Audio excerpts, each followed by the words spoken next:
Here is something that almost everyone who lives with anxiety has experienced at some point, knowing, intellectually, that there is nothing to worry about, and being completely unable to stop worrying about it. You know the deadline is manageable. You still cannot sleep. You know the conversation went fine.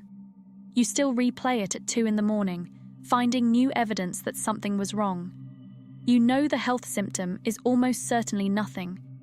You still find yourself 3 pages deep in a medical search that has convinced you of approximately 4 different catastrophic diagnoses. You know that you are loved. You still wait, braced, for the moment when it is withdrawn. The gap between knowing and feeling in anxiety is one of the most disorienting and most frustrating aspects of the experience. If you could just think your way out of it, you would have done it by now. The problem is that anxiety does not primarily live in the thinking brain. It lives in the alarm system, in the ancient, rapid, precognitive parts of the brain that were designed to keep you alive in an environment that no longer exists, firing responses that are perfectly calibrated for a world of physical predators and completely miscalibrated for a world of performance reviews and relationship uncertainty and the relentless hum of a 24-hour news cycle. Today, we are building a complete, clinically grounded, scientifically precise map of anxiety, what it is, what it does in the brain and body, how the anxiety cycle maintains itself, the specific cognitive patterns that fuel it, and the evidence-based tools that actually change it, including what I believe is the most powerful tool available for long-term anxiety management: learning to challenge the thoughts themselves. A worksheet with 20 specific questions for doing exactly that is linked in the description. Let's begin. Section 1. What anxiety actually is. Anxiety is the mind and body's response to perceived threat, with the critical word being perceived, not actual threat. Perceived threat. And this distinction is not semantic. It is the entire mechanism by which anxiety becomes a clinical problem rather than simply a functional one. The capacity for anxiety is not a design flaw. It is one of the most important survival adaptations in the human evolutionary repertoire. An organism that does not respond to threat, that remains calm in the face of danger, that does not mobilize for escape or defense, does not survive. Anxiety is the alarm system. And like all alarm systems, its value depends entirely on its calibration, whether it is firing in response to actual danger, and whether it is proportionate to the level of threat present. When the alarm system is well calibrated, anxiety is functional. It sharpens attention before an important presentation. It motivates preparation for a challenging event. It creates urgency that gets things done. This is what researchers call state anxiety, a temporary, situationally appropriate response to a specific stressor that resolves when the stressor passes. Clinical anxiety, the anxiety that brings people into therapy, that disrupts sleep and relationships and functioning, that this video is primarily about, is what happens when the alarm system is miscalibrated, when it fires in the absence of actual danger, when it fires at a volume that is disproportionate to the actual level of threat, when it fires and then cannot turn off, continuing to generate threat signals long after the triggering situation has passed or resolved. The problem is not anxiety itself. The problem is an alarm system that has learned to be wrong, and wrong in a direction that causes significant, sustained, unnecessary suffering. Section 2. The neuroscience. What's happening in the brain? To understand why anxiety is so difficult to manage through willpower and rational thinking alone, you need to understand the specific neurological architecture of the threat response and why it was built to bypass the thinking brain entirely. The amygdala is the brain's threat detection center, a small, almond-shaped structure in the limbic system that is responsible for evaluating incoming sensory information, for signs of danger, and for triggering the threat response when it detects them. The amygdala is extraordinarily fast. It processes threat signals and initiates the stress response in approximately 12 milliseconds, faster than conscious thought, faster than language, faster than the prefrontal cortex can begin its more deliberate evaluation of whether the threat is real. This speed is the feature that makes the amygdala so valuable in genuine emergencies. In the face of an actual physical threat, the response that gets you moving before you have thought through the options is the response that saves your life. The problem is that the amygdala cannot reliably distinguish between a physical predator and a symbolic or psychological threat. An email from a critical boss, a social situation that resembles a past humiliation, a physical sensation that the mind has associated with danger, all of these can trigger the amygdala with the same speed and physiological force as a genuine physical threat. What the amygdala activation produces is the full stress response. Cortisol and adrenaline flood the system, heart rate and breathing accelerate, digestion slows, muscles tense, attention narrows. The body is mobilized for fight, flight, or freeze. And the prefrontal cortex, the seat of reasoning, reflection, perspective taking, and the kind of nuanced threat evaluation that might determine whether this is actually dangerous, is partially taken offline. The thinking brain's influence is reduced precisely when you most need it, because the system is designed to act first and reflect later. This is the neurological explanation for the gap between knowing and feeling in anxiety. The amygdala has already fired. The body is already in threat response. The cortisol is already circulating. And the prefrontal cortex, working against a system that has been designed to sideline it in moments of perceived danger, is attempting to reason its way back to calm from inside a physiology that has already decided there is something to be afraid of. Understanding this is not just academically interesting. It has direct practical implications for anxiety management because it tells us that interventions aimed only at the cognitive level, while genuinely important, are working upstream against a very powerful current. Effective anxiety management addresses both the physiological arousal and the cognitive patterns simultaneously. Neither alone is sufficient. Section 3. Fear versus anxiety. The critical distinction. One of the most clinically useful distinctions in all of anxiety work is the difference between fear and anxiety, and it is a distinction that most people, including many who have been living with anxiety for years, have never been offered. Fear is a response to a present, concrete, identifiable threat. The thing is here, now, and it is dangerous. Fear is time-limited, object-specific, and, in the presence of a genuine threat, entirely appropriate. The physiology of fear and the physiology of anxiety are similar, but fear resolves when the threat is removed or addressed. It has a clear beginning and a clear end. Anxiety is a response to a perceived, anticipated, often ambiguous threat, something that might happen, could happen, has a chance of happening, or happened before and might happen again. Anxiety is future-oriented. It is organized around possibility rather than actuality. And because the future is genuinely uncertain, and the range of things that might go wrong is genuinely vast, anxiety has no natural endpoint. There is always another possible threat to anticipate, another worst-case scenario to rehearse, another contingency to prepare for. This future orientation is one of the most important things to understand about anxious thinking. The anxious mind is a time traveler, perpetually in the future, perpetually rehearsing catastrophe, perpetually attempting to resolve uncertainty by imagining the worst outcome in enough detail to feel prepared for it. The logic is understandable. If I have already imagined the worst, it cannot surprise me. If I have prepared for every contingency, nothing can catch me off guard. The problem is that this strategy does not reduce the probability of the feared outcome. It simply ensures that the person lives through it in their imagination many times before it either happens or doesn't. The treatment implication of this distinction is significant. You cannot treat anxiety the way you would treat fear by removing the threatening object, because the threatening object is a possibility in the future, not a certainty in the present.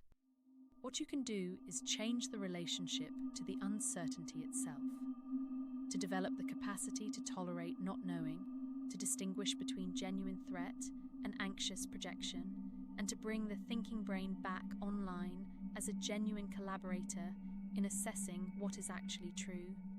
Section 4. The anxiety cycle, how it maintains itself. Understanding the anxiety cycle is essential because anxiety is not simply an experience that happens to people. It is a self-maintaining system. And the behaviors that feel most natural and most immediately helpful in the face of anxiety are often the behaviors that most reliably ensure the anxiety continues. The cycle begins with a trigger, an internal or external cue that activates the threat detection system.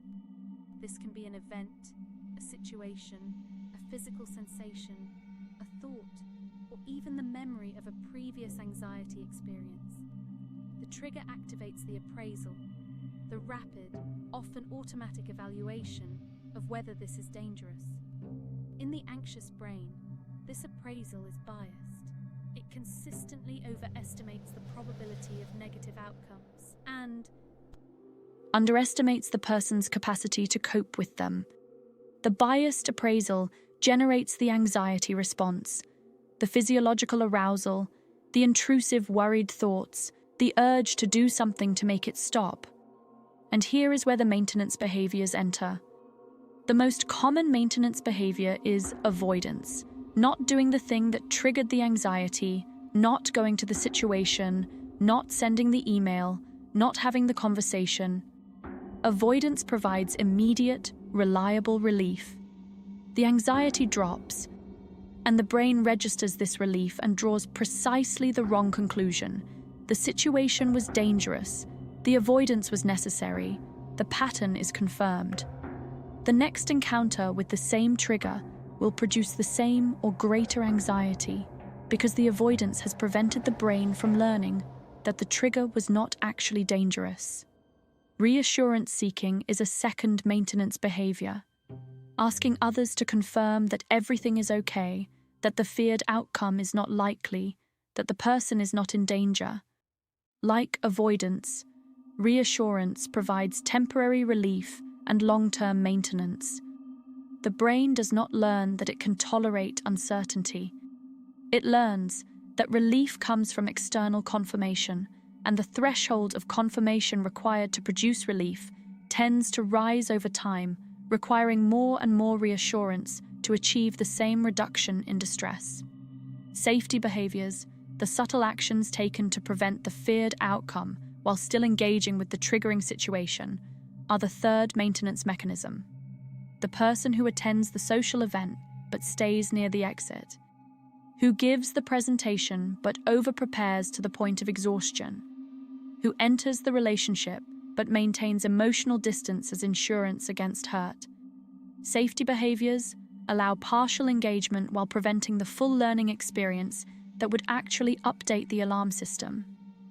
That the situation is manageable, that the feared outcome either did not occur or was survivable, and that the person has more capacity to cope than the anxiety predicted.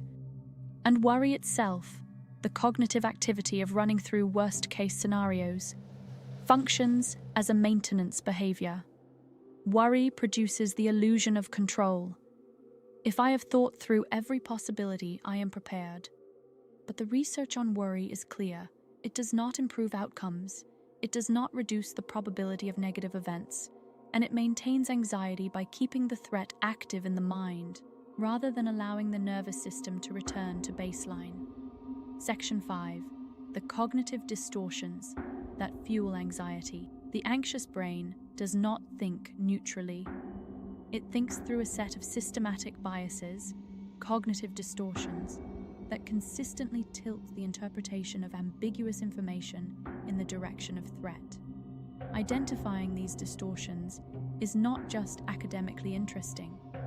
It is the first step in the process of challenging them, which is where the real work of cognitive anxiety management begins.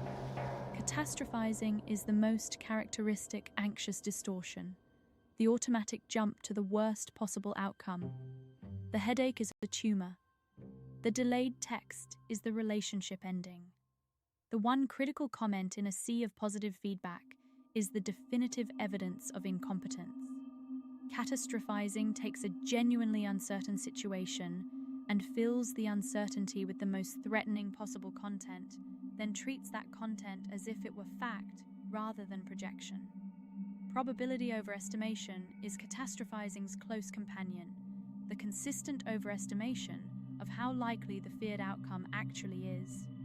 The anxious mind treats the mere possibility of a negative outcome as a significant probability and treats a low but non-zero probability as virtual certainty. The flight that has a 1 in a million chance of crashing feels, to the anxiously activated brain, like a coin flip. Mind reading is the conviction that you know what other people are thinking, and that what they are thinking about you is negative. The colleague who did not smile in the hallway is angry with you. The friend who took 3 hours to respond is withdrawing. The interviewer who asked a follow-up question was unconvinced. Mind reading removes the genuine uncertainty of other people's inner states and replaces it with certainty about the worst interpretation. Fortune-telling extends the same certainty into the future, not just what others are thinking now, but what will happen next. I will fail this. They will reject me. This will go wrong. The anxious mind confuses vivid imagination of a negative outcome with reliable prediction of it, and then prepares accordingly, with all the physiological and behavioral consequences that preparation entails. Emotional reasoning is perhaps the most insidious distortion, the use of emotional experience as evidence about reality. I feel anxious, therefore there must be something to be anxious about. I feel like something bad is going to happen, therefore something bad is going to happen. This distortion is particularly powerful because it is circular. The anxiety generates the feeling that something is wrong, and the feeling that something is wrong confirms the anxiety. And should statements, the rigid, inflexible rules about what must be true for the self and the world to be acceptable, create anxiety by ensuring that reality is always in violation of some standard. I should be able to handle this. Things should not be this uncertain. I should not feel this way. Every gap between should and is becomes a source of distress, and the world, being entirely indifferent to the person's should statements, produces an endless supply of gaps. Section 6. Challenging anxious thoughts. The most powerful tool. Cognitive restructuring, the systematic examination and challenging of the thoughts that fuel anxiety, is the most empirically supported cognitive intervention for anxiety disorders across the clinical literature. Its foundational premise is this: it is not the situation that creates the emotional response. It is the interpretation of the situation. And interpretations, unlike situations, can be examined, questioned, and changed. This is not positive thinking. Positive thinking asks you to replace a negative thought with a positive one, which is, at best, a temporary patch, and at worst, a form of denial that the anxious mind sees through immediately. Cognitive restructuring asks something more honest and more rigorous. It asks you to examine whether the thought is accurate. Not whether it is positive, whether it is true. The process begins with identifying the specific thought, not the general feeling of anxiety, but the precise cognitive content driving it. I am going to fail this presentation. My partner is losing interest in me. This physical symptom is serious. Getting this level of specificity is essential because the challenge has to be directed at an actual claim, not at a diffuse feeling. From there, the thought is examined through a series of questions designed to test its validity, its probability, its completeness, and its usefulness. This is where the 20 questions in the worksheet linked in the description come in, because having a repertoire of specific, well-designed questions removes the cognitive effort of figuring out how to challenge the thought from scratch every time, and gives the prefrontal cortex precise, evidence-based tools for re-engaging with material that the amygdala has been processing unchallenged. Some of the most powerful categories of questioning include evidence examination. What is the actual evidence for and against this thought? Is this a fact or an interpretation? What would I need to see to know this was actually true? Probability testing. What is the realistic probability of this outcome? Have I experienced this situation before, and what actually happened? Am I treating a possibility as a certainty? Decatastrophizing. If the feared outcome did occur, what would actually happen? Would I be able to cope? Have I coped with difficult things before? And perspective taking. What would I say to a close friend who had this thought? Would I find this thought as convincing if I were not anxious right now? The research on cognitive restructuring is clear. It reduces anxiety. It reduces the frequency and intensity of intrusive worried thoughts, and, critically, it produces changes that generalize across situations, unlike avoidance, which only provides relief in the specific situations it is applied to. The skill of thought challenging, once learned, becomes available in every anxious moment, in every context, for the rest of a person's life.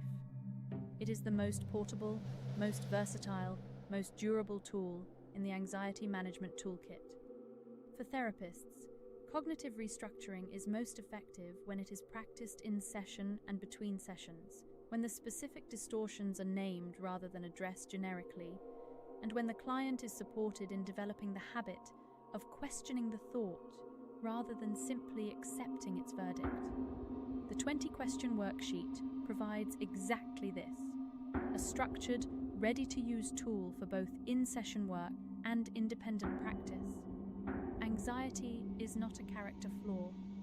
It is not evidence of weakness or instability or an inability to cope.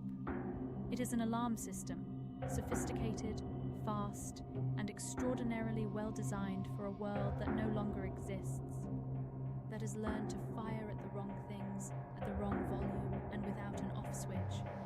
And alarm systems can be recalibrated, not through willpower, not through telling yourself to calm down, not through avoidance that confirms every fear the alarm was trying to sound, but through the patient, consistent, evidence-based work of understanding what the alarm is responding to, examining whether the threat is real, and building, repetition by repetition, a thinking brain that is capable of being a genuine partner in the evaluation of what is actually dangerous and what is not.